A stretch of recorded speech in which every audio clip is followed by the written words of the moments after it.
அசுரன் 2 படத்திலையும் best ஆக்டருக்கு 2 national award வாங்கிட்டு அடுத்து நம்ம எல்லாரும் ஆசைப்படையும் தனுஷனை ஆஸ்கார் அவார்டு வாங்கணும்.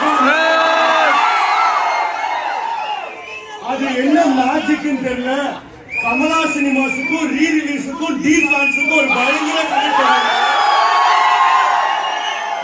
முதல்ல இந்த ரீ ரிலீஸ்ங்கிற கான்செப்ட் ஆரம்பிச்சதே தனுஷனோட வடச்சென்னை. அதுக்கப்புறம் ரீ ரிலீஸ் பீக் ஆனது வந்து 3 படம். 3 படத்துல கமலா இது வரைக்கும் 85,000 டிக்கெட்ஸ் விட்டுருக்கோம். அந்த ரெக்கார்டை பீட் பண்றதுக்கு எந்த ரீ ரிலீஸும் வரல. இன்னும் மேபி ஒரு ரீ ரிலீஸ் வந்தா பீட் பண்ணலாம். பொல்லாதவன் இந்த நேரத்துல ப்ரொடியூசர்ஸ்க்கு ஒரு ரிக்வெஸ்ட், எங்களுக்காக கூடிய சீக்கிரம் பொல்லாதவன் தயவு செஞ்சு கொடுங்க அப்படின்னு. நிறைய படம் ரீ ரிலீஸ் பண்ணோம். 3 போட்டோம், வடச்சென்னை போட்டோம், யாரடி நீ மோகினி, மயக்கம் என்ன, விஐபி நிறைய போட்டோம். அடுத்து பொல்லாதவன் தான் போடணும்னு ஆசையா இருக்கு.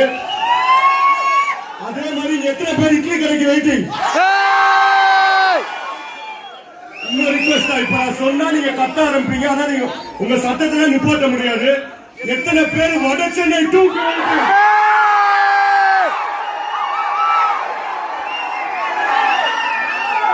கண்டிப்பா வெரி சூன். ஓகே, இப்ப தனுஷன் பர்த்டே செலிப்ரேட் பண்றதுக்கு ஸ்பெஷலா ஒரு மாசா போடலாமா? மாசா போட்டு வைப் பண்ண ரெடியா இருக்கீங்களா?